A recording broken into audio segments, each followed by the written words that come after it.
Hello, everybody. Welcome back to Cinema Savvy. It is myself, George, joined once more by Josh Jones and Sam Rogers for another episode of the Pixar Retrospective. And this week we are talking about 2013's Monsters University, directed by Dan Scanlon. And it's going to be a fun one to talk about because I almost plugged something we did at the weekend, which is a week before this episode goes up. We may be talking about that, but it seems to be a pretty big month if you're a fan of Pixar. We've not just got this series going. We've got the Pixar event in London, Mundo Pixar, that's opened up, which we've all attended. We've got Hoppers that is screening this weekend. There's early previews here in the UK if anyone wants to go. So it's actually getting quite busy, and we're slowly building up to Toy Story 5. There was no Toy Story 5 spot at the Super Bowl, but for some reason there was a Woody Levi jeans advert, and people aren't as offended by that as they are Sydney Sweeney. Different conversation talking jeans on the podcast, but gentlemen, how are we all doing tonight? Yeah, I'm good. Yeah, I'm good too.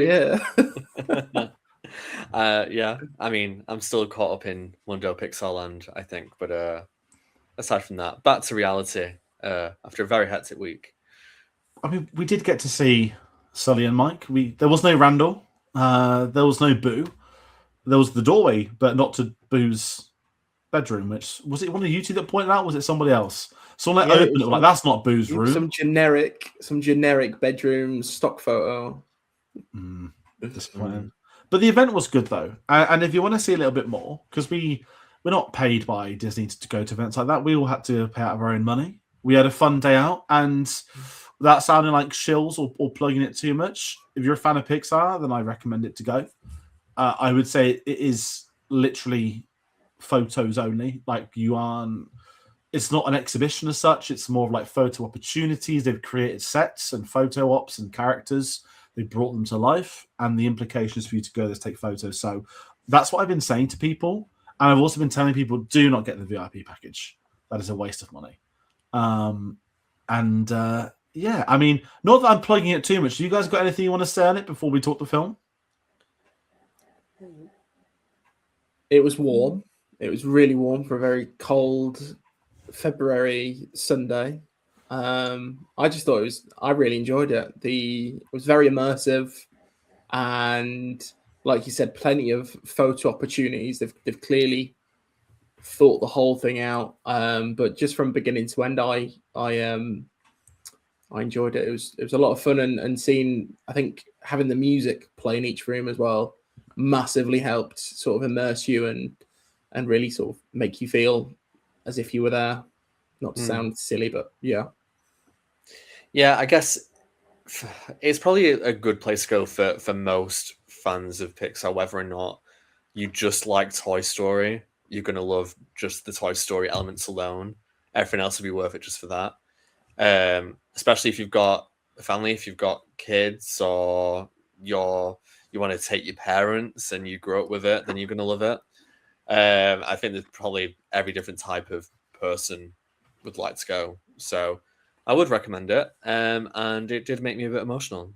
I think the music definitely did help. But also great company as well. Yeah, not to be, but... No, it was us three. We had Ren as well with us. We've had some other friends of the channel go. I think we've got a few other friends with tickets, so it's going to be quite popular. I think it's open till the end of June for anyone curious. I don't know if it's one of those, all these things these days, they just extend them, but they knew before they ever told they're extending them. I've got no idea if this will be one of those, but it's right by Wembley in London, right by Box Park. So, yes, let's plug that. But Josh, this is the first time I've had you on for the Pixar stuff, which kind of feels wild. I spoke to you way before I even knew I was doing this series about this. And you very, not awkwardly, pointed out Monsters University, because that sounds horrible to put it that way, but I like to test people, well, not test them, I like an intro question for people that haven't been on this. Since Sam's been on a few. So Josh, what is your earliest Pixar memory? Oh, God. Shooting back, it must be playing Finding Nemo on the PlayStation 2. It was either PlayStation 1 or PlayStation 2. I just remember there was like a level where you're Nemo and you got to swim and collect some of coins, or collectibles. What else? Early memories. I remember going to see Disney on Ice, and I think it was some sort of Toy Story focused show.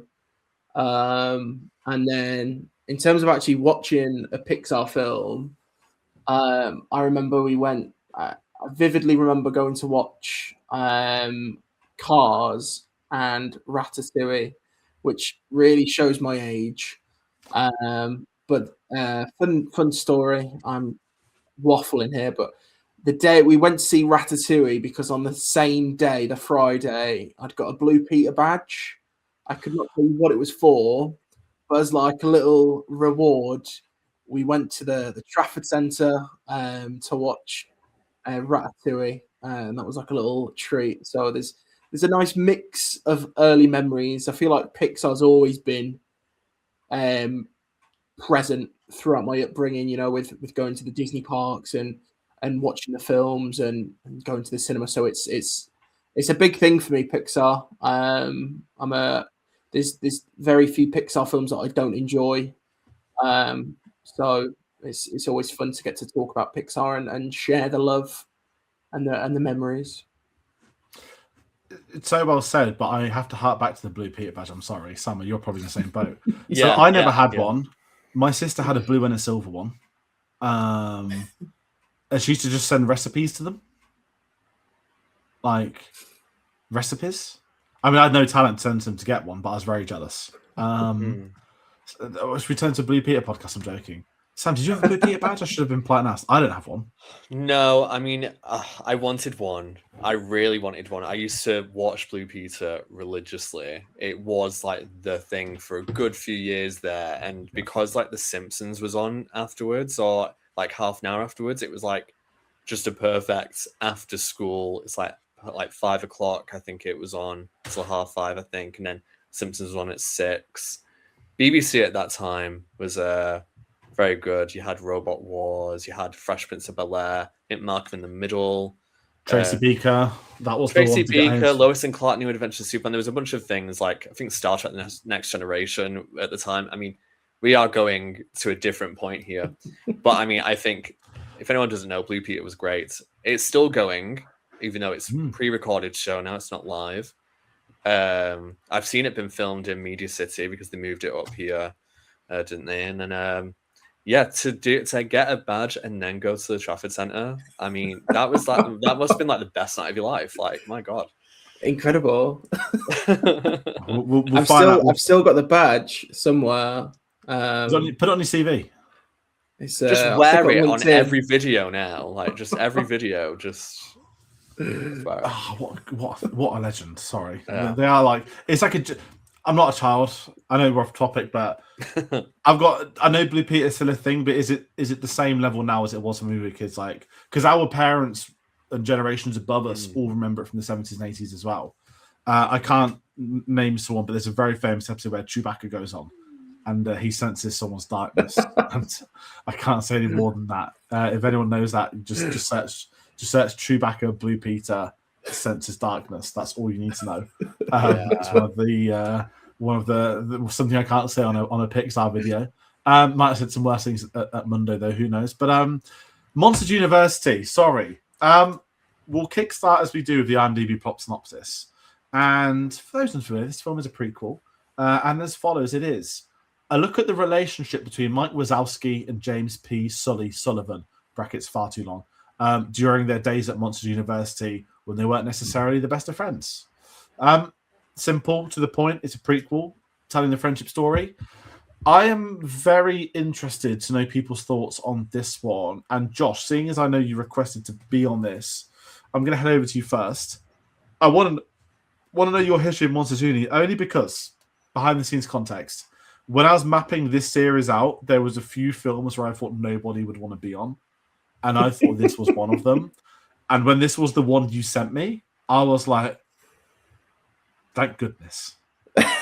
So tell the people. And it's not me like mocking you either. I don't mean to come across that way, but you've done me the favour of favours here. So, my very first YouTube review is no longer live, but 12-year-old Josh sat funnily enough, in this very house, I'm at my nan's at the minute. This very house, sat on the settee and reviewed Monsters University. Not a clue about film criticism. I just sat there for about 15 minutes in front of my tablet talking about the film. So I thought it'd be quite nostalgic, maybe, to sit here 13 years later and share my thoughts. It's not my favorite Pixar film, but there is that sort of element of nostalgia to it that I thought, go on then, I'll throw my name in the hat for this one. Yeah, I can't even remember how I got onto this episode, to be honest. I can't remember what I said. I think I was just like, there was films that I definitely wanted to do. There was, and ones that I'd seen and ones that I'd not. And if anyone's seen any of the other videos that I've been on for this is the era of Pixar movies that I have not seen. And so there were some later ones that I'd chosen. And I think I'd said to George, like, if there's any others that you want me to be on, I'll do it, essentially. And I don't mind doing it because all of this is going to be new for me anyway. Whether or not it's objectively good or bad or whatever the perception is. And I know I wasn't doing Monsters Inc. anyway, so I think at least to talk a bit about this world, I'm happy enough. And I watched the film fully. I finished it today. I started it about 3 weeks ago. But I finished it today. That's not a spoiler for how I feel. But yeah, as a fan of Monsters Inc., and I did see that in the cinema, and that's, my age, and that's the book that I purchased. Well, I say I purchased, my parents purchased when I was young. And, I had it on DVD. I still think about the DVD menu when I hear the music because I think I'd fall asleep to the DVD playing. But I know I was 18 when Monsters University came out, so it feels like it's actually probably something I should have seen at the time because I was about to go to university. But I guess I'd just finished college. I'd just turned 18. If I wasn't going out with friends, which obviously, because I could legally drink, I was doing so and going out more. It was summer. And also I was doing my own YouTube thing, which was doing a lot of Power Rangers / Super Sentai video editing and stuff, and was very kind of down that rabbit hole. So yeah, much like the other recent Pixar films that had come out, I just was not looking for this, even though I love Monsters Inc. I just never saw it, and I think the longer I left it, the more I was like, well, it just seems meh, and I don't really want to ruin the perception that I have of these characters in this world, so I just kind of left it, knowing eventually that I would watch it. So yeah, that's nice. Context. I mean, now we've been to Monday Picks, I can say it. Me mapping out this episode. Obviously, this is going upon the 24th of February, so anyone's watching it past this point, we're recording on the 17th. We did the Pixar event on the 15th, which was the third day it opened, I think. So, like, opening weekend in a sort of nice way. And I was like, and I don't mind saying this because you two get along, but it's like, when you cross over social groups, right, or friends or whatnot, you never know how it's going to go. And I was like, if we're all going for the same collectiveness of Pixar, we were nearing the schedule of Monsters Uni. And I was like, okay, I'm going to get Josh on, which is great. And I was like, can I get Sam on to meet Josh before we go? And because I know we had Ren with us there on the day as well, but we're not going to put 4 people on for this. And I know Ren wouldn't want to be on this as well, which is fine. But I was like, okay, let's see what we can do just before. And obviously timing schedules are worked out just after. So it's kind of nice we got to talk about the event though. But that was like the logic behind it. Sam was like, oh, thank goodness it was now and not the Good Dinosaur. But no Good Dinosaur on Monday, we just realised. Yeah, it's not right. Okay, Good Dinosaur. This isn't a spoiler for anyone curious. It was just a film lost in production hell. That was probably the nice term. That it felt like it was in production for many, many, many, many years before it ever came out. Actually, ironically, if it had come out on time, it'd be the next episode, but it's not. It's the one after. But my history of Monsters Uni is a weird one because I watched this once, not as it came out. This is when I was younger. I was working at Sainsbury's, and there was back in the good old days, folk, when supermarkets used to sell films. I used to buy a lot because obviously they had colleague discount, and I remember vividly seeing a lot of trailers for this, like a lot of trailers for this film, but I never had an inkling to see it at the cinema. And if anyone saw our Monsters Inc. video, I wasn't massive on Monsters Inc. as a kid. I had certain memories of it, but not specific, locked in. I've got this memory, this attachment to it. That was all Toy Story and Bugs Life. So I didn't have that. I need to go and see this, whereas I think other people would have. And I eventually saw it on Blu-ray. And I remember watching it, and maybe it's because this would have been probably 2014 time. I'd have been at college. I'd have been a bit snidier. Oh, look at me, I'm studying film. I don't think I disliked it, but I didn't care for it at all. And it's one of them films I've been like, I've seen it, I'll probably never see it again. So doing a series such as this, I've never embraced it as, oh God, that's coming up. I've been like, I've only seen it once, maybe it'd be a little bit different. And obviously in this time I have done university. Obviously over here in the UK, a bit different to America, and we got no monsters here either. But rewatching this Saturday just gone for the second time, I was like, it's all right. Like, I went on my letterboxd. I don't particularly care for star ratings. I do them, but I don't live by them. I'd given it a 2, and I was like, fuck me. When I must have done that list, I must have been in a sour mood. It's not a 2-star film at all. But yeah, that's my very polite Monsters University history, which is a bit different because we're heading into this weird part of Pixar where I've got past the awkward teenage phase now with this, because I know the next film is one I've got a very specific cinema story attached to seeing, which I awkwardly disclose as often as I can. But Monsters Junior was like the first one, like the last one of the ones I hadn't seen when they were sort of current, if that makes sense. Like, I think from this film, I've seen them all sequentially. The new film would come out, I'd go to the cinema or wait for the Blu-ray to see it. So I've seen them in his studio order since, which is interesting on the rewatch. But where we'll go with this, because like the first Monsters Inc., I had no idea about how it was made, the behind the scenes, and it was the same with this film. I'm going to talk to you both about a studio called Circle 7, who are no longer with us. When we did the Toy Story 3 review, they were a big focal point. So back in 2005-6 time, when Disney's contract with Pixar is expiring, they've not bought them at this point in time, Disney owned the rights to make sequels to all of the films that Pixar have made. However, Eisner has fallen out big time with Steve Jobs. So there is a huge divide in studio. Circle 7 were hired to make the original Toy Story 3. There are, I think, 2 or 3 different versions. One of them was like a whodunit murder film with like the toys at Andy's nan's overnight. The other one was about a faulty Buzz Lightyear being sent to Taiwan, and turns out there's like a whole load of faulty toys. And when Disney then bought Pixar, Iger came in, Circle 7 Studios instantly gets disbanded, and all of their story ideas are just yeeted out the window. Nothing got made, nothing was considered. And it turns out there was a Monsters Inc. sequel in production through the studio, not through Pixar. Now, there's different murmurings as to what the sequel would have been. I believe it would have been an outright sequel, and it would have been about Sully going to the human world to find Boo. I personally am glad that sequel never happened. I know we now technically have somewhat of a sequel. There's like a comedy series on Disney Plus, and it's like is it a comedy type show? Yeah, it's like it's not mockumentary style, but it's very much in the vein of like The Office, and it's the day-to-day lives of. Oh, is it? It's the laugh floor. That makes me want to watch it now. Thank you. I'm sold. Just saying it's like a mockumentary type. I'm in. But yeah, so there was a sequel cancelled.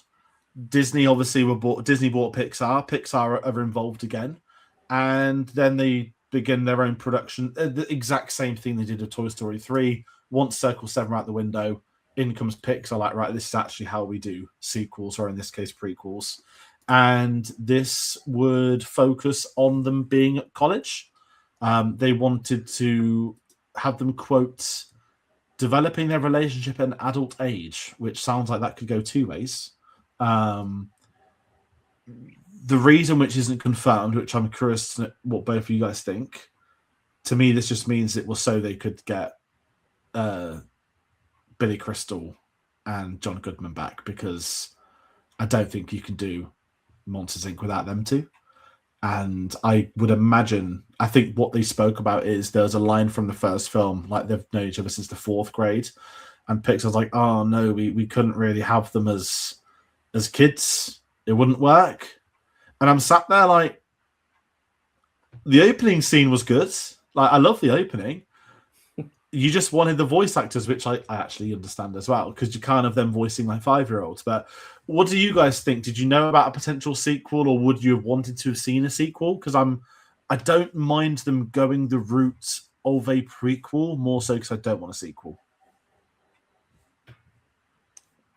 Well, I mean, from my perspective, there was a lot of, well, I say a lot of talk. There was always something about, oh, they'll do it. I think because Toy Story 2 would come out, I think it was like, oh, if they do a Monsters Inc. 2, it will have adult Boo. I feel like that's been around forever. Like, that was always something that people were talking about. And I know from my perspective, I was always like, well, there's a lot of options for how you could do a sequel. You could focus it on Boo, or you could focus on other things. Like, I just feel like there's more to play with there.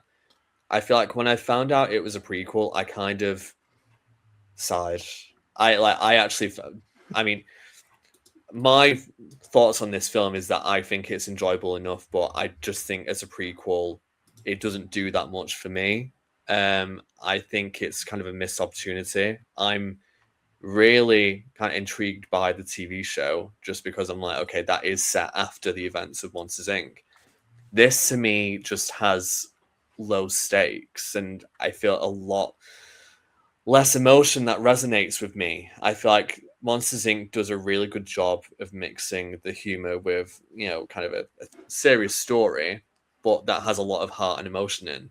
And I just don't think this really, touches that.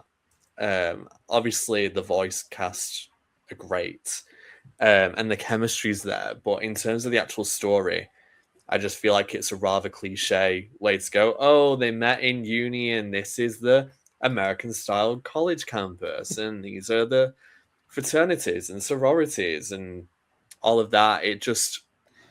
I was never like, oh, I need to know how Sully and Mike met. It just was like, that throwaway line in the first film is enough to be like, oh, they've childhood friends who've grown up together who are now, both know what they want to do. Sully's the scarer, and Mike's the one who is like, I don't want to say the brains behind it, but he's the one who's really there to support and do all the logistical type stuff, I guess.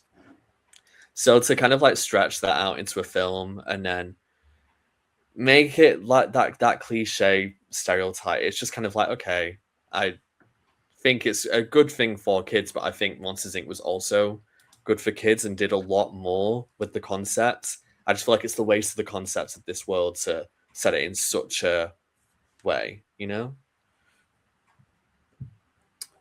In terms of like a sequel, obviously I've this is years ago now. I watched the first season of Monsters at work. I think they did a second season where they brought in a lot of the characters from, well, not a lot, like a number of supporting characters from Monsters University.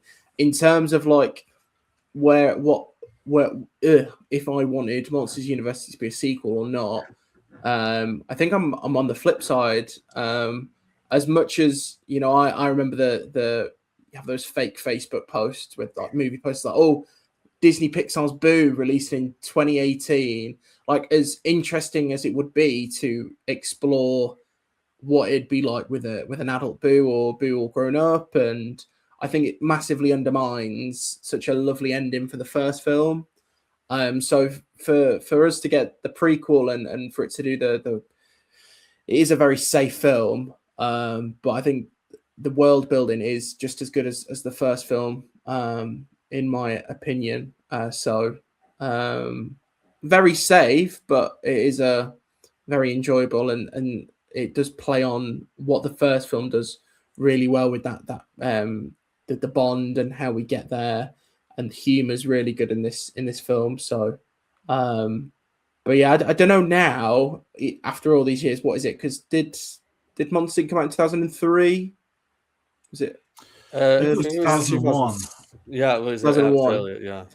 Yeah, so I think 25 years on, I think That's wild. given the success of the series, I don't know if I'd want to see a story with Boo being told now. But I think they've sort of missed the mark if they wanted to do that. Personally, Yeah, I agree. I think if they'd done a sequel, it would have been this. And I do find it interesting that they opted for prequel. And I'm scanning my head. I do not believe Pixar's done an outright prequel film since this, and this was absolutely the first one they did. But I know obviously there's been films with prequel flashbacks, like Toy Story 4 opens up with stuff between 2 and 3, but I don't know if there's been an outright prequel. I don't think there has been, if I'm honest. But it is interesting route for them to do. And I find it more interesting of the character choices that these were the prequel people they wanted to go for. And it's so weird saying prequels out loud because all I can think about is Star Wars when I say the word prequel. But this film in particular, choosing to... Sam, you mentioned a really good point. You lose a lot by putting this in one location, university. And I'd never actually thought about it because when I think back to Monsters, Inc. for the first doing the series... I'm thinking that them walking to work when you get like the Godzilla foot, you get loads of other stuff, and you get like the sushi restaurant. There's so many different locations. Whereas the university, you get the campus, but it's still quite restricted, and it then becomes university type things. Like the library is a great little scene. That's probably the most imaginative they do in the concept of what can you do in this environment that isn't on every street corner. But it's a really good point, and what Pixar did for this, like many of the other films, they sent the animators out to do some pre-production research, and they would spend their time at universities or colleges, as they call them in America. Harvard, the big ones everyone knows. They modeled the university after some of those.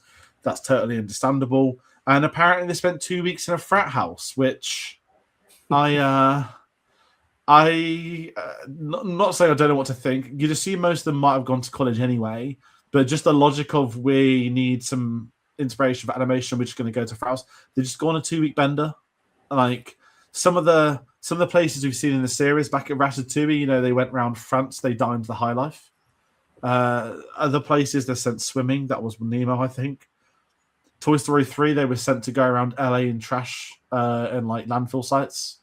And up there sent to Venezuela, Monsters University. You're going to college.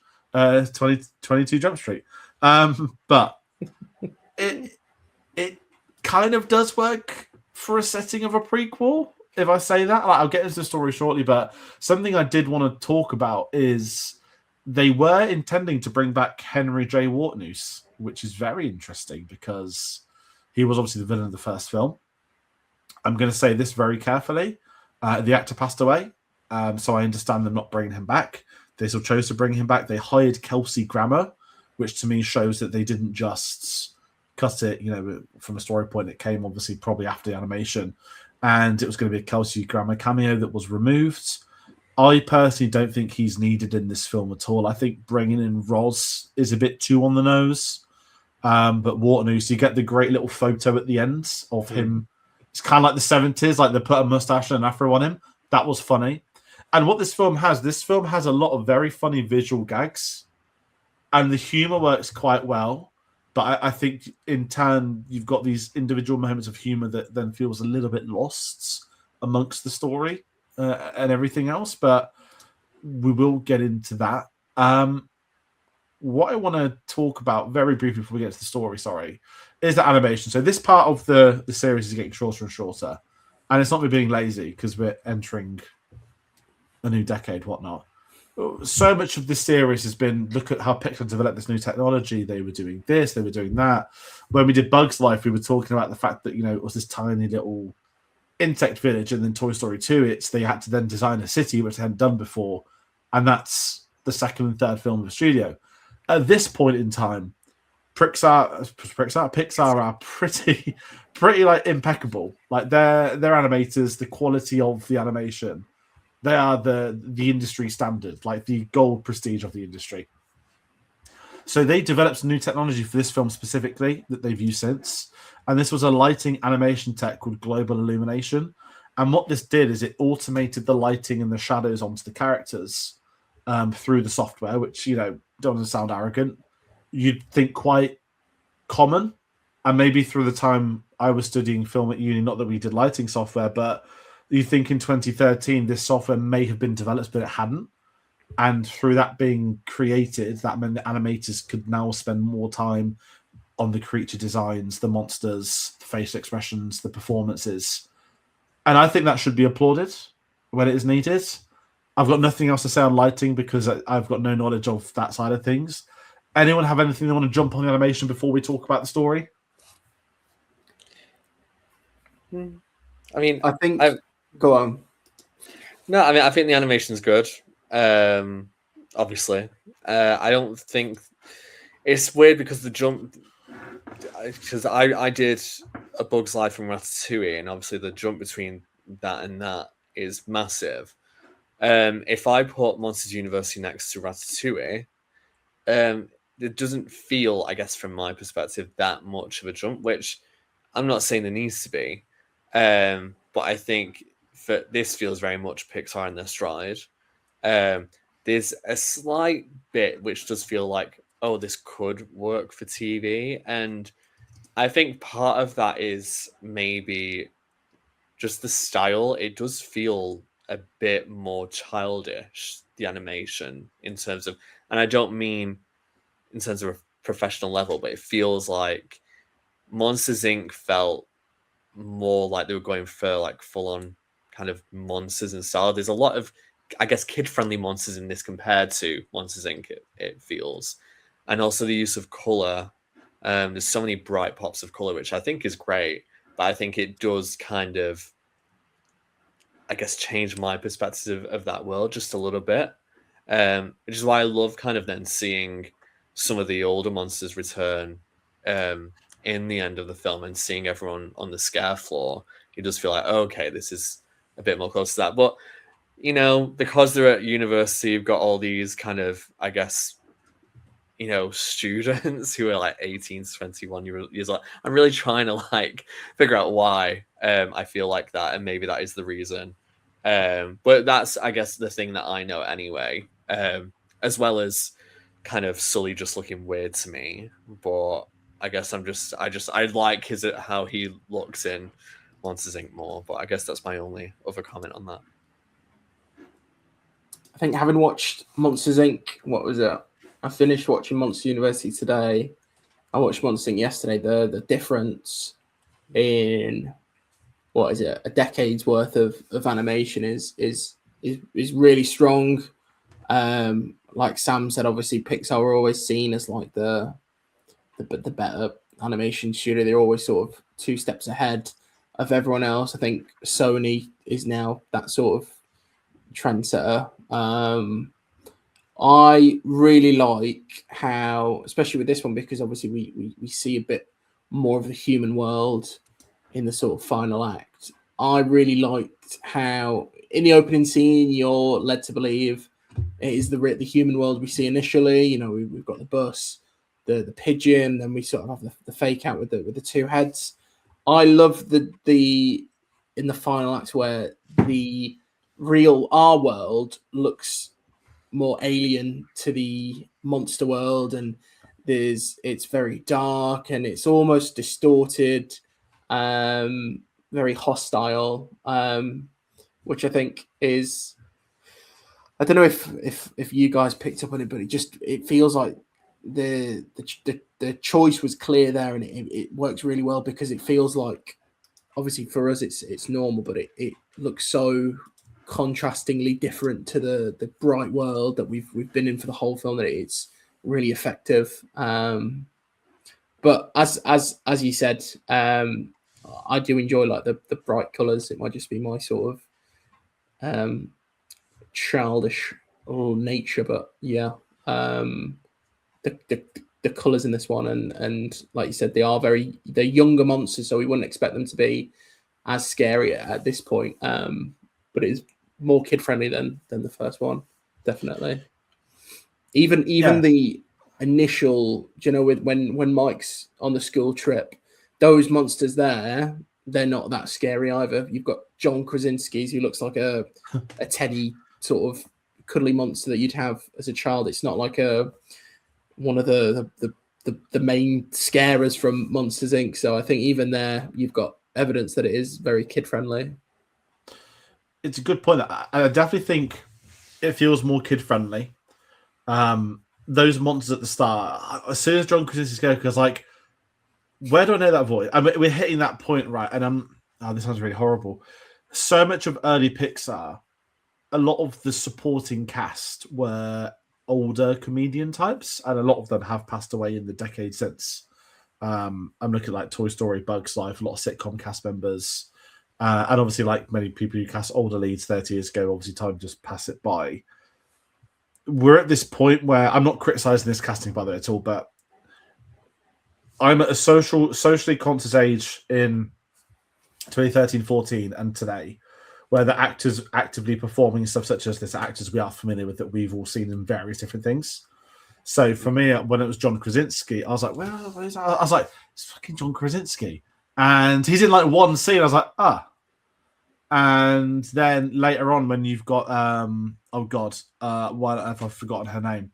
April from Parks and Rec. Aubrey Plaza. Yeah. Who's got such a recognizable voice.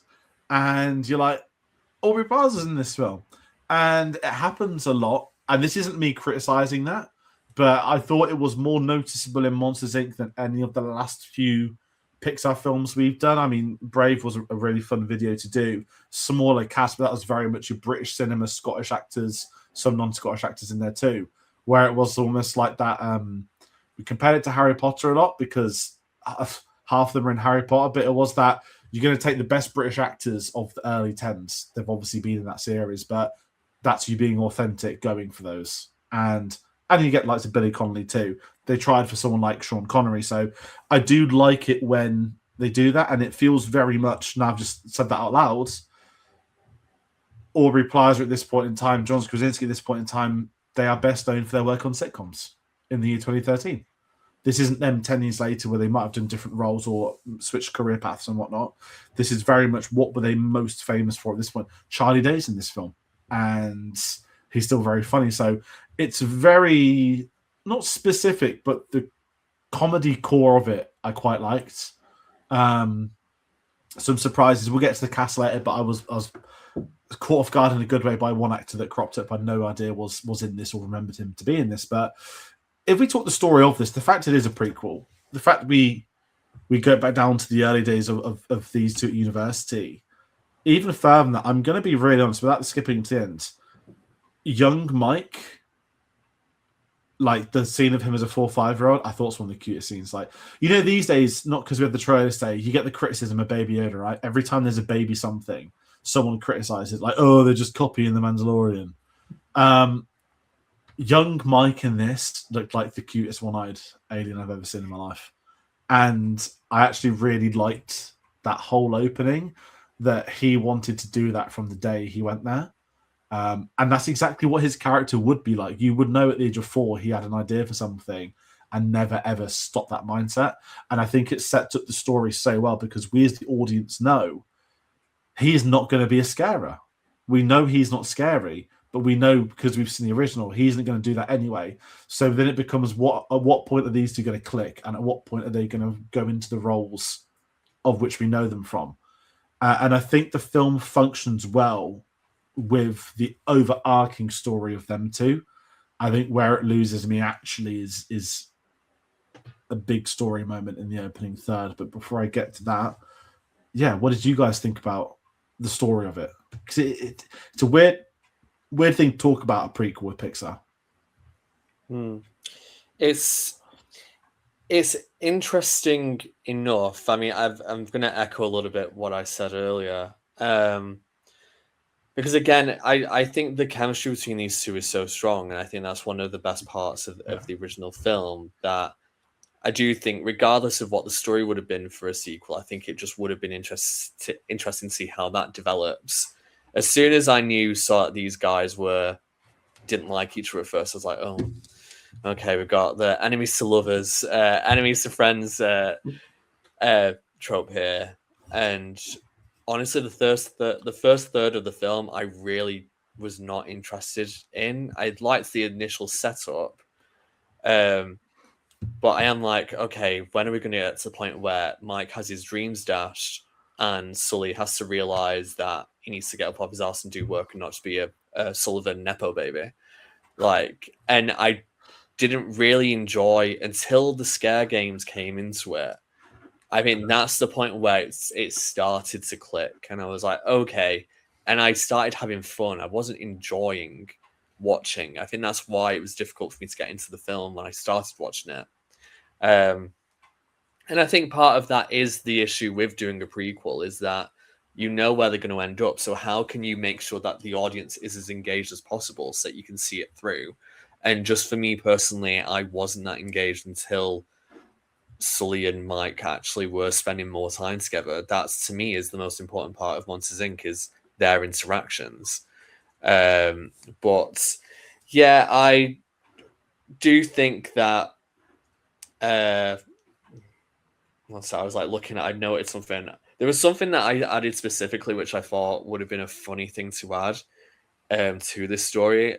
If when they get kicked out of Sky 101, it would have been for me so much funnier if Mike had ended up doing some drama or theatre thing, which would sell why he's just so down to sing. And I know I love the Like randomness of that in Monsters Inc.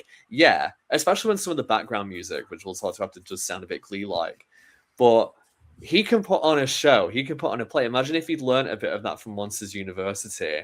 He's like, do you know what? I'm going to take that in. I just feel like that would have been, a funny side thing. But I think once they actually get to the scare games and it's right, okay, we've got to prove what our skills actually are. I like that the two support each other, that they end up finding each other and working together. I mean, it's not the most, oh my God, or complex type of thing, but it's done very well. And I really like the performances, and you do get to a point where you're just really happy for them both at the end. So for me, the story is okay, but I think especially after a lot of heavy hitter films over the recent years prior to this, which are so strong in their concepts and have such kind of emotional impacts, to get a film like this feels a bit like, oh, okay, that was nice. So yeah, I was kind of a little bit disappointed, but obviously to go into a film that's called Monsters University, you're going to have to not expect so much from it, I guess. Yeah, I really agree on the whole sort of first act. I think my biggest issue with this film is not that I don't care for Mike. I just think because we know that he does not end up as a scarer, and his sort of momentum as he arrives at the college, and he's obviously determined and he's very smart, but the case being that he isn't scary, and I think that's what Hard Scrabble really sort of lays down from the get-go, that it feels that it's this huge uphill battle for Mike that sort of takes away the interest from the film. But for me, the full sort of extent of the scare games and the brotherhood of Uzma Kappa are the strong points of this film. I think a lot of the humor and the sort of visual puns do the heavy lifting, because the actual story itself, like we've said, is very safe. We know, to repeat myself, we know he doesn't end up as a scarer. We know Sully does somehow, and we know that they form this bond. But by the end of it, I think once they obviously they have the number of setbacks, the kicked off the scare program, the whole issue with the simulator. I think that's the biggest gut punch of the film, because even though he doesn't make it, for it to be at the final hurdle is actually quite an impactful story decision, because you do end up rooting for them and seeing how they initially struggle in the urchin balls, the spiky purple things, and you think, oh, they're out already, and then they get better. They develop this teamwork, and there is that chemistry, not just with Mike and Sully, but with Don and Terry and Art as well. And I think that grouping is so good that by the end of the film, and we've got that resolution, and obviously they go on to do all the male stuff. I think it does end. It does save itself. I think from a not necessarily a boring start, but it's very slow, and I think it really finds itself once they start forming Uzma Kappa and doing all the scare game stuff. Which another mention. Sorry to really jump the topic. The Disney Infinity game had Monsters University as a playset, and I think that captured the fun, the essence of fun from the games as well. Like you could have the various things from the games built into from the scare games built into the game itself. So that was quite a fun functionality. And I completely forgot about Archie the Scare Pig as well. When I watched it, I completely forgot that there was this really small side plot of Sully's frat mischief, where he obviously steals the rival school's pig, the mascot, and that was in the game as well. You could ride the pig. So I love Disney Infinity. That was a genuinely. It wasn't underrated. It obviously. Josh, you know better than me. It was underappreciated. It's just like underappreciated by Disney though. It sold well from what I believe, which sounds odd because they cancelled it, but I think Disney internally weren't sure at the long game of what they were doing. Lego Dimensions was different. That undersold. They categorically got that wrong. But Disney Infinity, they got it right. And I remember, oh God, is it insider trading technically? They sent me to prison. Star Wars Celebration 2016. I was in, this is so sorry to go off point, but if anyone had Disney Infinity, you'll remember. I was in the queue for the day one panel, and they used to give you free pizza, like Lucasfilm would order pizza for everyone. Just before I met Phil and Dave. Is it before I met Phil and Dave? Same day, could be wrong. Anyway, it was the same day. Sorry, lovely little memory. Lucasfilm staff guy was talking to us, and I'm not going to get into politics here, but it's 2016, a pretty bad year, and we just had a dreadful vote in this country. And Lucasfilm guy was talking to us like, "Yeah, you guys think you've got it bad. We're going to get a new president in a few months, and it's going to be the guy that obviously won." And I was like, "Yeah, no, don't worry, can't be as bad as here." Anyway, he said to us that day, we're talking about Disney Infinity, Star Wars, had Kylo Ren on, did some Star Wars stuff. He's like, "Oh, they're going to be axing it next year." He's like, "We've been told that they're cutting it. They're going to cut the service." I got home Star Celebration 5 days later. I took my entirety of my Disney Infinity stuff to CEX, traded it all in. And the guy's like, "What are you doing?" So I was like, "I've been told by someone at Lucasfilm that they're going to cancel this." 4 weeks later, it was official.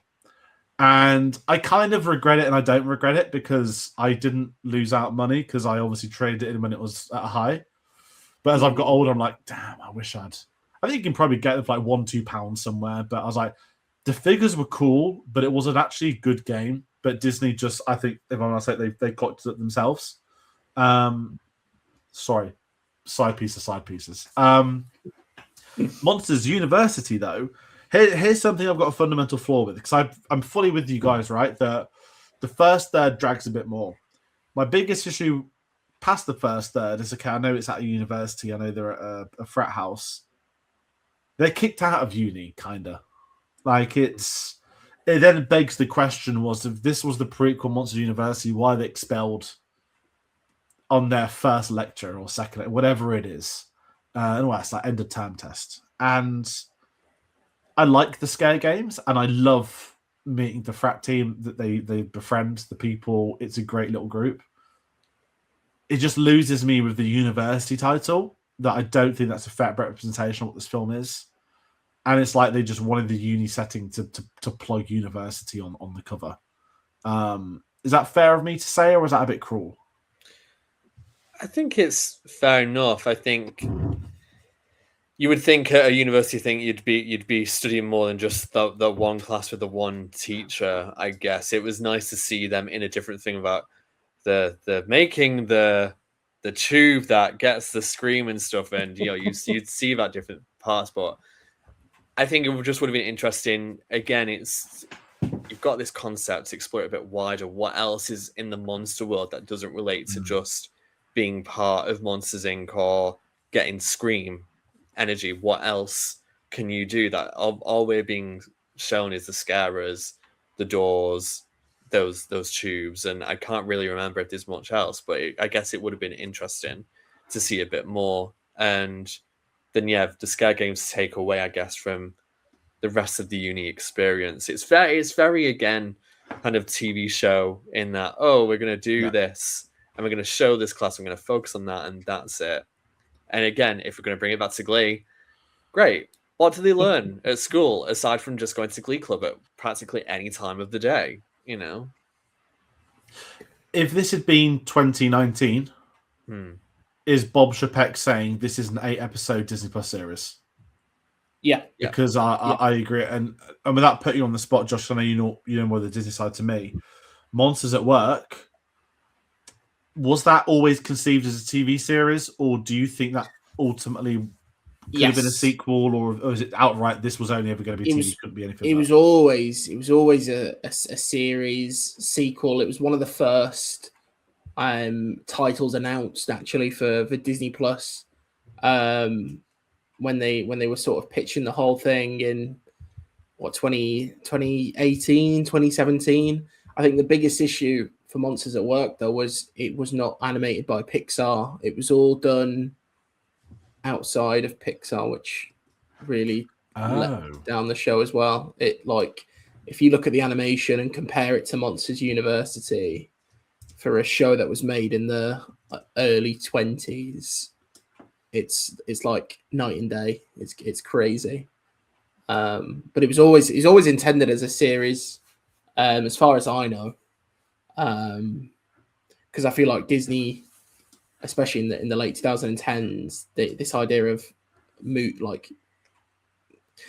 were trying to do the Disney live action films, but they weren't really doing animated films for Disney Plus. So yeah, that's a good point. I never even thought they wouldn't do Pixar. You're right, because Pixar's first show was like a year or two ago, wasn't it? That makes absolute sense. Win or lose, yeah.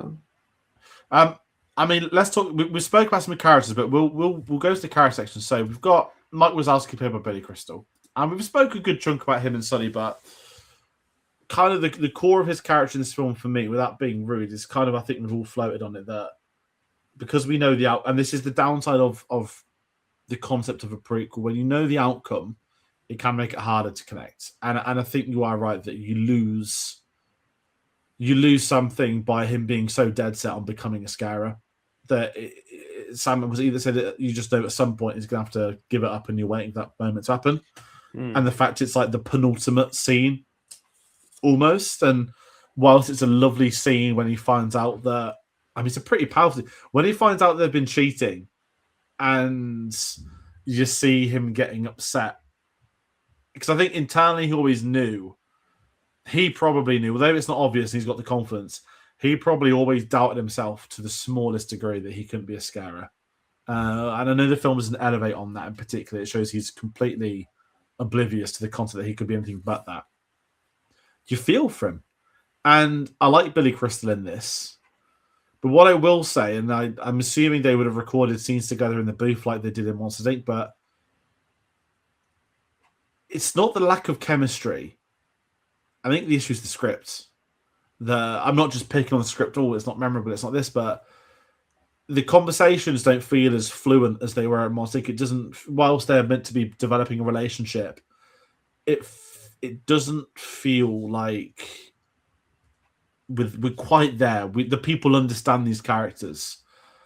And it kind of sticks with Sully for me that I don't have a lot of thoughts on Sully in this film, because the core of his story was always Boo, right? So what can you do story-wise for him? We know he's going to have the best role. He's introduced with the role. But what are you going to be able to do with Sully in this film versus Monsters Inc., which he's the glue of that? Like, for me, I know it's Boo to an extent, but the film is you have to take the concept of monsters that scare people for a living. So take a monster that wants a family life that doesn't want to scare people. Sully's your lead. Mike's your he's joint character with him, but Wazowski's the comic relief next to him. He's like the number 2.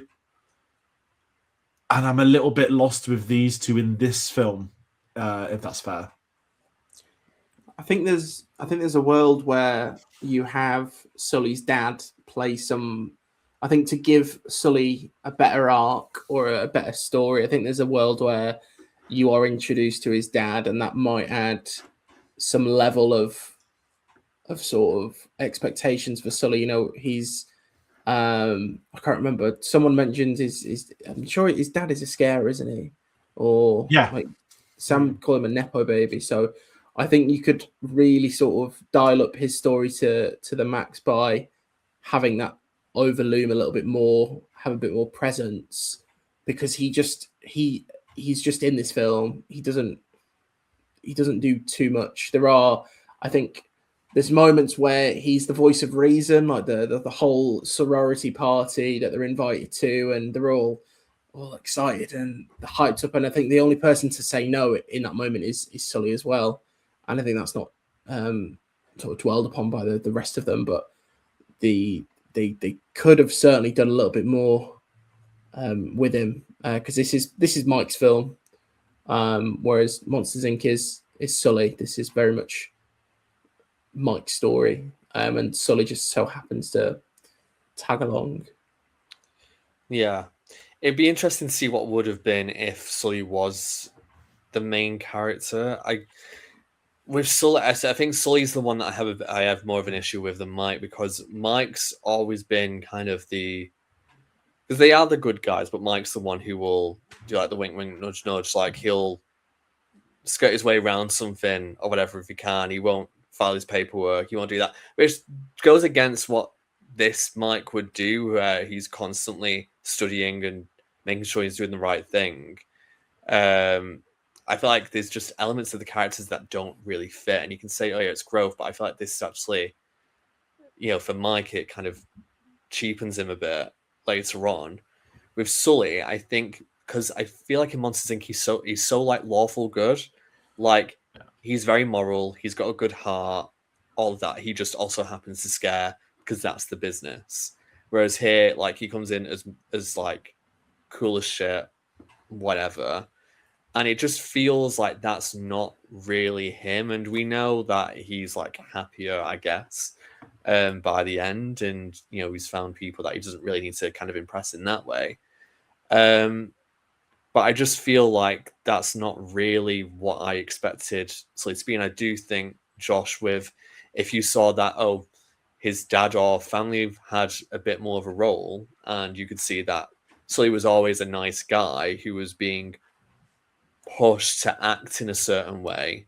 Yeah, Sully may have still always wanted to be a scarer. Don't take away that, because that's a really important quality. But, act like your father did, like your grandfather did, and, these people don't deserve you to your charity or whatever. And I feel like if that element had been there, I would have got Sully a bit more. But it just seems like the basis of both of their characters weren't matched by the script that was given for this film, and I think that kind of undermines them a little bit.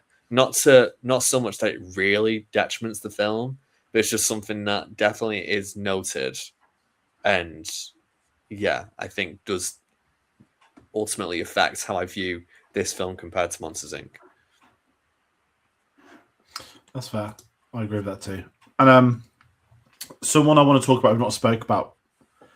Randall returns, played by Steve Buscemi. This is a fun one. I like the fact he's in this film, and I also dislike the fact he's in the film. I love the idea that he was Mike's roommate, that he was a nerd, that he had no friends, and he's like the comic relief at him. And I actually really like that, because he's just pure evil by the time you get to Monsters Inc. And if I'm really honest, I've never spoken to Monsters Inc., but you look at characters like Randall, it's like, wow, this guy's dream was to do unpaid overtime to break a record. Like, what a loser. And I like the mentality that Randall is actually just a loser. He's a villain, but he's a loser. This film perfectly demonstrates that. And what I quite like, although I think it's a bit cheesy and a bit easy, the whole why does he hate Sully? Oh, because he embarrassed him in front of everyone else. To have a lifelong grudge because of that singular moment when I personally don't like that, but I just liked the idea of a young Randall in the film. I don't think there's anything to him. There's nothing there story-wise. There's nothing there like development.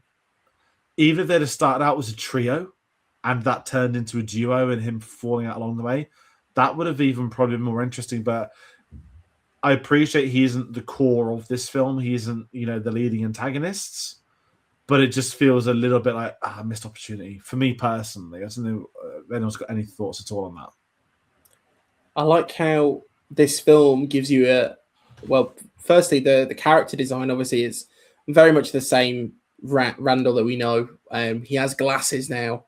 Initially, I think that's a cool little way to explain why he's always sort of squinting and like. I'll try and do the first because obviously I think is it Mike that tells him he should ditch them so he doesn't look as geeky or whatnot. Yeah. But yeah, I like how he is supporting. He's a supporting role, but then he's not really hostile towards Mike as well. And I think that's a big thing from Monsters Inc. as well, where it's not just his lifelong hatred for Sully for the what is it? Does he become like Hearts or like is he? Yeah, it becomes like a love hearts, isn't he? It's the rug. Yeah. I think I wish there was more explanation for his sort of distaste towards Mike because they are very positive towards each other from the get go. So, but yeah, he's okay in this film. I like we get George as well. George Sanderson appears as one of the other fraternity members. I think his fraternity is the one that cheats in the first game with the gel. But again, I think as far as a supporting role goes, I think the Randall one is just fine. He's there, but he's not too in your face to think, oh, do you remember this? Do you remember this guy from Monsters Inc? Well, we've got him here. He not to make a pun, but he fits right in. He sort of camouflages in throughout the film's story.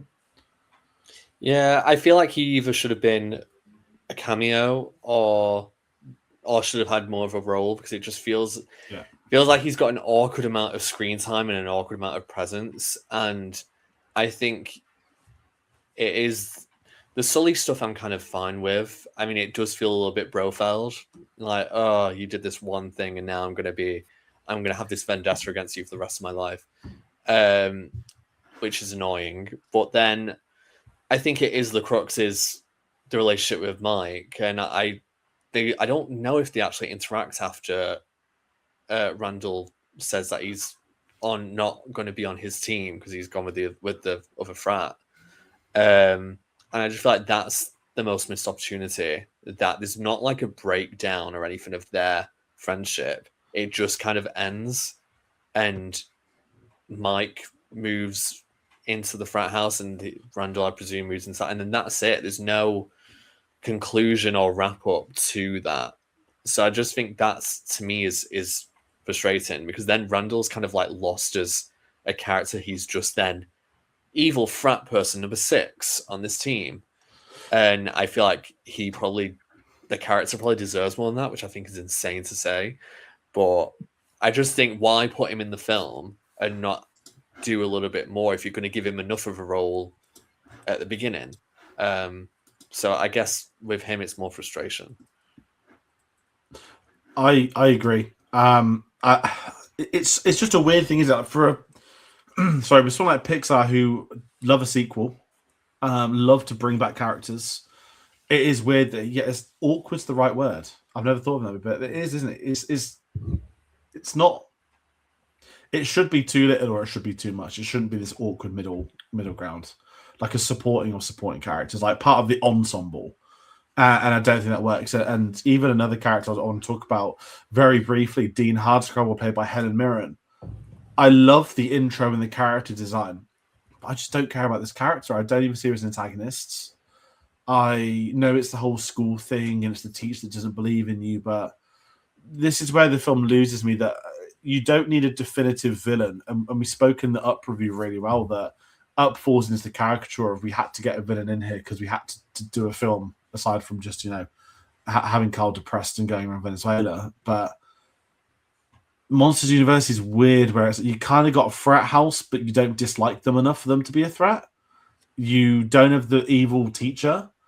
You've got Otto Octavius appearing in here, legendary Otto Octavius, and he doesn't really get a lot to do either. I was like, oh, I don't remember him. Is he the villain in this film? And maybe because I've watched Spider-Man too much recently, but it's a weird ensemble. I mean, I love the frat team they're with. I know that the group of them. I love the designs of them being a bit younger, the mum dynamic, the midlife crisis, what will be his stepdad. I don't even know what you call Charlie Day's monster. It's like a toy. Like he could be in Toy Story as that monster. And it could be Charlie Day still, and it'd be great. But it doesn't have as much going for me as other Pixar films, respectively, of characters nor who's in it. Yet it's entirely watchable, which is weird for me to say out loud. Yeah, I mean, I probably don't have too much to say about the supporting cast because I think a lot of them kind of just blend in. There's not very many standouts aside from Don and Scott and Sherry, who might be the best character ever, because I love a funny mum in a show or a film, and she's hilarious. But yeah, the dean is just there. She's fine. I guess it would be great to see her do more aside from just lurking in Scare 101 and there's just not much more to her than that. And it's like, well, you're the dean of the university. So again, it's expanding the concept of the university and what else is happening in this place apart from everything to do with scaring. It just seems like that is the focal point, which is fine, but there's nothing else surrounding that really. It just feels it needs to be more for her to do. I think the professor is fine, but again, just doesn't have a lot to do, not a lot to work with. It really is the thing of the Uzma Kappa people that have a better showing. But even then, I think Don and Scott are the best ones, and then the Terry are kind of there for me. They don't do that much, but it's nice to see them succeed, and I do like I like them all being together and what they bring out of each other. But yeah, I think it's unfortunate like that. Some of the other characters, the other frats, and you get a little bit like Aubrey Plaza's commentator character's fun, but yeah, just not a lot. And again, it's difficult to not compare to Monsters Inc., but I just felt like there was much more of a colourful cast. I immediately go to someone like Celia from Monsters Inc., who I just think is really funny. I love having a character like her, or even what's the character that you just mentioned, Josh, from the first one, who's George. in this one? Yeah, George. You like him, like great, and there's just I just feel like there's more. The instructor in Monsters Inc. Like, does anybody have anything to say? Because or like whatever else. Just can't remember her name, but again, just they stick out to me, and unfortunately, not many did in this. Aside from having a stacked cast, like it really is a fantastic cast. Yeah, I'm sort of the same. Not to sort of reiterate, I think for a cast that has so many like strong names, like big names for comedy, definitely nothing jumps out at you too much. They are all just there doing their job. Whereas I think with other Pixar films, sometimes I'm trying to think off the top of my head, just any Toy Story film. You've got Michael Keaton in Toy Story 3, Key and Peele in Toy Story 4. That comes to mind of distinctively iconic voice roles where they are much more memorable than the supporting cast in Monsters University outside of like Aubrey Plaza and whoever voices Don. And then you have, is it Sean Hayes voices one of the Terrys? Yeah. I think outside of those three that I've just mentioned, they are there. And I did not have a clue it was Alfred Molina until I was looking at Wikipedia. But again, that's like, I don't know. I feel like that voice should be more iconic, but he's just there. He's in it for what, like 2 minutes, and then he's not seen again. He's literally. I think a lot of the characters are underutilized, like we mentioned for Randall as well. Just outside of Uzma Kappa, it's very much sort of desolate for the other characters. Yeah, and it's weird because in Sony Pixar films, they use like not internal staff but animators they give voice roles to for a couple of lines. And this is one of them films where it seems like those couple of lines go to like normal actors, and when they're recognizable, it makes it more not expectation, but Alfred Molina. Yeah, you got like you're a supporting teacher who's probably in 3 scenes, probably did about 10 minutes of work at the studio. And it's awkward and it feels negative, but it's not my intention to be negative with it. And kind of moving on from characters as well, talking the score. Now this surprised me, and this sounds really horrible because I love Randy Newman. When I finished rewatching it and went online starting the schedule, and I saw the Randy Newman composing, and I was like, "What?" And I'm not disrespecting his career, but the soundtrack pales compared to Monsters Inc. And I understand that. I like the university theme. I like some of the actual songs they sing. But I could not believe Randy Newman did this film because it doesn't feel like a Randy Newman score. It doesn't even feel like it's that well connected to Monsters Inc. I thought this was going to be like a journeyman type thing where someone's come on board to, not in a horrible way, but sometimes a film just gets some composers and they're just going to do it and that's it. It's a bit disappointing. It's probably one of Randy Newman's weakest Pixar scores. And I've got nothing more to say on the soundtrack unless you guys want to jump in. But I was a little bit disappointed, if I'm honest, too. I think it's like not average because the music, to me, I think you still have the themes and motifs from Monsters Inc. that are carried along. I do like the college theme. I can't remember the actual name. Is it called Gospel? On the actual soundtrack, like I really like that sort of stuff. But it really fades into the background. Whereas with Monsters Inc., you've got all the chase scenes, and through Monsters Inc. and the scare floor theme, we get that back in this one. It all is at the forefront of scenes, but the score in this one, it just is very passive. There's nothing. It's not breaking any walls down. It's not. It's very, very sort of vanilla. So it doesn't. It's not as impactful as Newman's previous scores. Like if you any of the Toy Story score or I'm trying to think what else he's done. It's just not his. Not his best. It's not his best. Bugs Life as well. Yeah. Yeah, I don't have much else to add. I think it's good. But it's definitely not as iconic as Monsters Inc. I do appreciate the motifs and the flourishes of music from the original film. That's when I pay more attention. I go, oh, okay. But the rest of the soundtrack should make you do that, but it doesn't. But I mean, it does a good job of giving it a college university feel. Again, when I heard like the drum line sort of stuff, it gave me very Glee vibes because they use that type of music for that. It's that very US school type feeling, which I think is a good and bad thing to have because it definitely makes it feel less of another world. It makes it feel more, oh, this is an American's interpretation of a monster world rather than This is just someone's interpretation of a monster world and how a university could be. I guess that's probably my other issue with it being at a university. It's very standard university, apart from, they're eating rubbish at the cafeteria. It's all a normal cafeteria. You know what I mean? It's not as... Yeah. So, but yeah, score, soundtrack, fine, but nothing to really write home about, unfortunately. That's completely fair. And kind of when we move on, we talk into the legacy of this film. It's sort of a concurrent theme here that this is the second Pixar film not nominated for a single Oscar after the travesty that was Cars 2.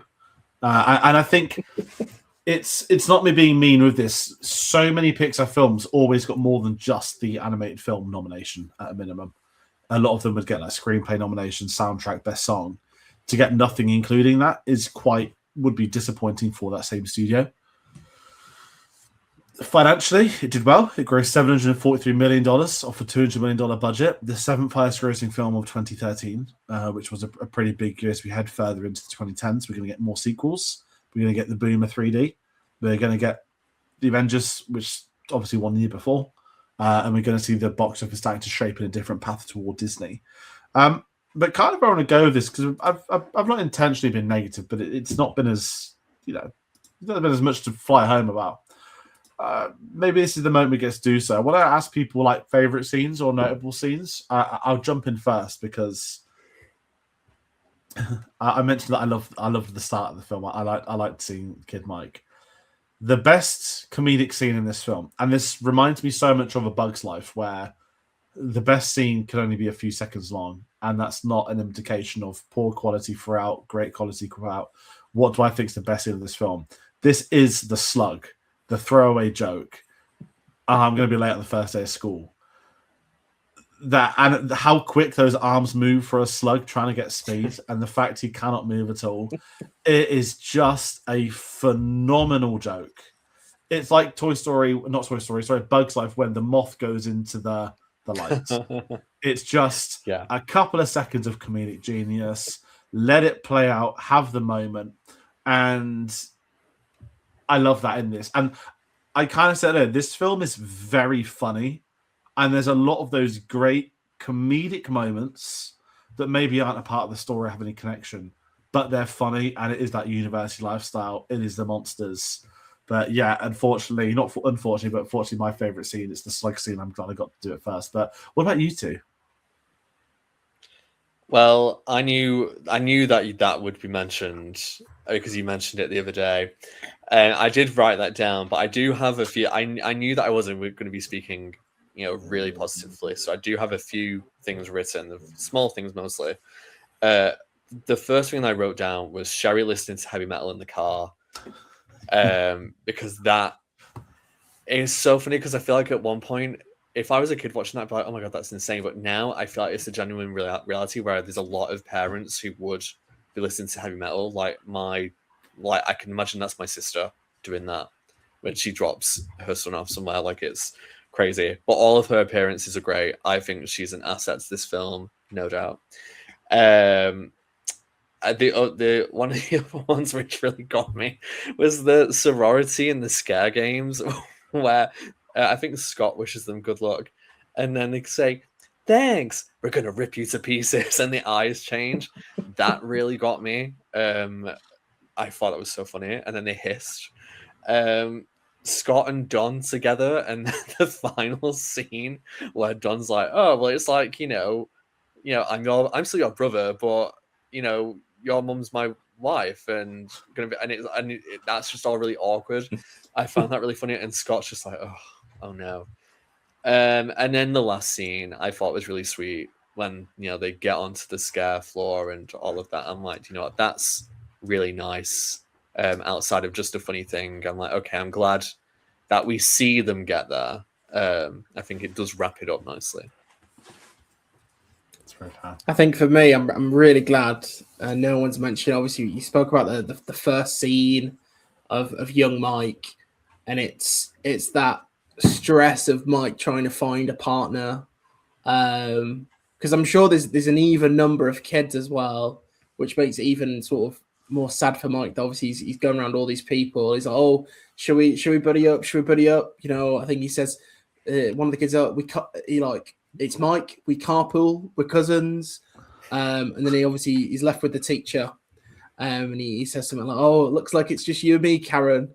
And she laughs. She goes, "Don't call me that." It's a brilliantly funny film. But that one stands out for me. They get the humor so right, and that's what I'm not going to say makes it frustrating about the story, but the memorable bits are the funny sequences, like Squishy doing the pull the rope with Sully, like the dance sequence, and it's he is cute. But this is it. There's so many great little moments and so many great scenes, but without going to final thoughts too quickly, but I might as well. It's kind of what frustrates me about the film is it's so interesting to go back to this world, to go and see these characters again, characters that you have an absolute ball of a time with watching in Monsters, Inc. But there just isn't enough story. I don't want to say to justify the film, but when we've just spoke about favourite moments, and a lot of it is comedic moments to go with it, you're left sort of wanting more from what they did. And there are some great moments, the scene where Mike discovers he's not scary, even though we knew it for the first hour and a half to begin with. The fact that Sully cheated for him to protect him. That's a powerful scene, but the rest of the film doesn't have that level of storytelling that gets you there. But what it makes up for in story doesn't necessarily make up for in comedy, but at least it has a lot of comedy to go with it. Because I think without those moments, the film would just be completely flat and even more forgettable. Which sounds really harsh, but maybe it needs to be. Because I still like the film. I think it's very watchable. It's very entertaining. And there'll be people that love it, but I just don't think I can connect to it in the same way with Monsters, Inc. Yeah. I mean, I think it's fair to like don't rest on a certain IP or whatever, and just kind of hope that the script that you create is good enough. Like, really put the work. I do think this probably needed more time to actually, have a fully. I think, like I said, a lot of the jokes are there, a lot of the comedy's there, and some of the heart is there, but it definitely pales in comparison to the first film. Honestly, if I wanted to watch kind of a Disney related kind of school thing, I would watch Emperor's New School. Great TV show, fantastic TV show, hilarious. The fact that it's not on Disney Plus is insane. This, I think with so much you can do with the concepts of this world, it's just disappointing that this got kind of the theatrical release treatment when I think there's so many options you could have gone to, and so many things within the concepts that you could have done. So whilst enjoyable, I definitely think it's one of the weaker ones that I've seen. It's definitely, I think, in the bottom 3 of kind of the first Pixar films up to this point for me. I think in terms of, just to jump back to legacy, but also final thoughts, I think this is for Pixar. I think there's no long-lasting sort of iconic part of this film that has lived on in sort of pop culture, whereas outside of the scene that you mentioned, George, with at the frat party and the rope, that is the only thing that has sort of existed outside this film. I think Baby Mike was not a trend, but it was all over Tumblr and Instagram for a few months after the film. But other than that, there's been no long-lasting impact, which I think a lot of Pixar films before this had a social sort of cultural status. But I also think that's very representative of Pixar at this time. They've had Toy Story 3, then they had Cars 2, then they had Brave, and it was a sort of shift in their storytelling where actually, obviously, before Inside Out came out, and obviously Good Dinosaur, that you'll speak about that. I think it was Pixar realizing that they couldn't just fall back on prequels and sequels to tell great stories. Before this, you have Wall-E, Up, Ratatouille, 3 really strong films, and I think they were starting to shoot themselves in the foot with the sort of the franchising of past films and trying to build on those successes. But the film itself it's fine. It's I wouldn't say it's a comfort watch, but you do get a lot of comfort out of watching it, and it's very funny. It's nice seeing two characters that are so beloved. They might not be as faithful to the original sort of depictions of those characters, but actually it is a very fun, 90-minute film that you can stick on and have a laugh. And sure, it's not perfect, but it does the job. And to jump again, going back to what we said about a sequel, and now that we've had time to talk about it, it's very interesting to consider. Obviously, the first film ends with the scare floor becoming the laugh floor, and it does beg the question: when both films' biggest strengths are the comedy, what does a sequel look like that is built on the world of comedy and the concept that now actually scaring is out, laugh is in? Because I feel like the series itself really failed on the comedy aspect, because sort of mild spoilers for the series. The main character is this guy who's spent all of his life to become a scarer. I think he goes to one of the universities. He's determined to be a scarer, and he gets there on day one. And Mike and Sully go, "Oh, actually, we're comedians now."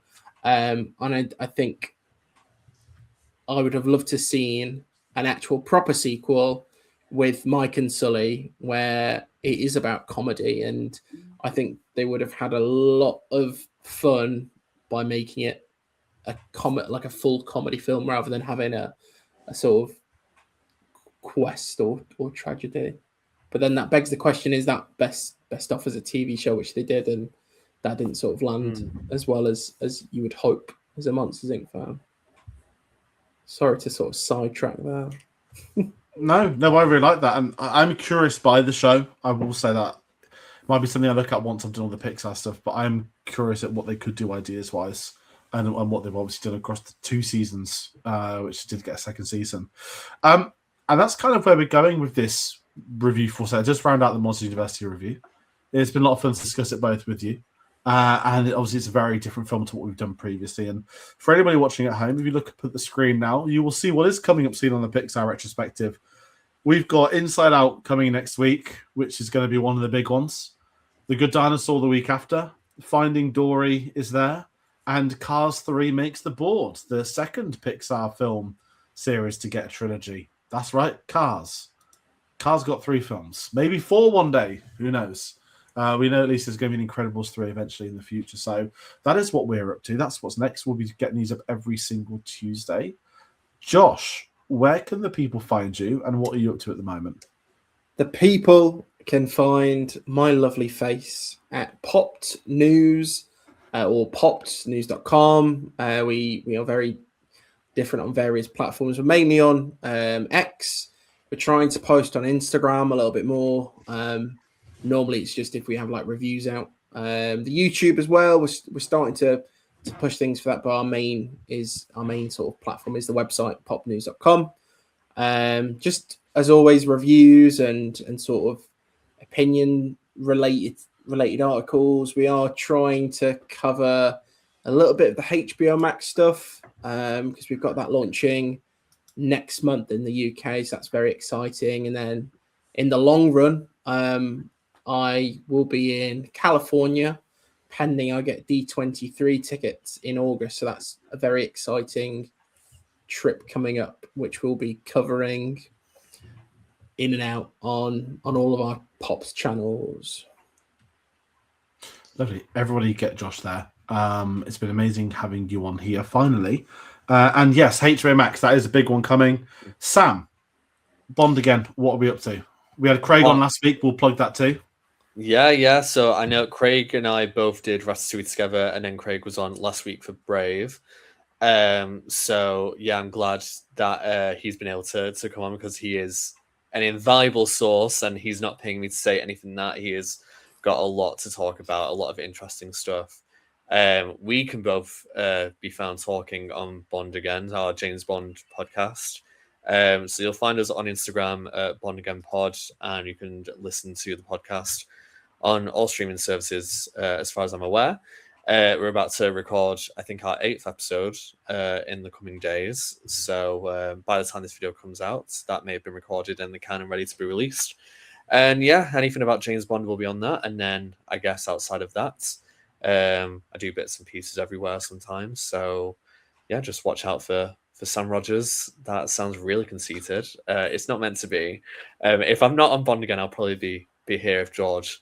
That's me. Yeah, absolutely. And everybody, what else is going on? As I mentioned, there'll be a Hoppers review this weekend. It's weird to do a review on a series, well, for a film that we're going to be doing a series on. So there will probably be a 10-minute review. It will be a shorter one. It will be a normal review like we do. And the detailed side of it will come with this series in June time. Not lazily, I'm going to put half review out. It's just we approach these Pixar reviews differently to the new release reviews. So we will get a Hoppers one out, spoiler free for what that's worth, this weekend, screening in the UK on the 28th and 29th. Not leap year, 28th of Feb and the 1st of March. So yes, that is what's going on. It's very busy. We're heading into Oscar season. The BAFTAs will have just happened by the time this video goes up. I've got no idea who wins. I hope certain people did, and I'll talk about them, and there will be a video up on the channel on the Sunday already. So that is me rounding out. It's been brilliant to have you two on again. Thank you so much for joining me. Thank you for coming to Monday Pixar with me too. And for everybody else at home, take care, and we'll see you on the next one.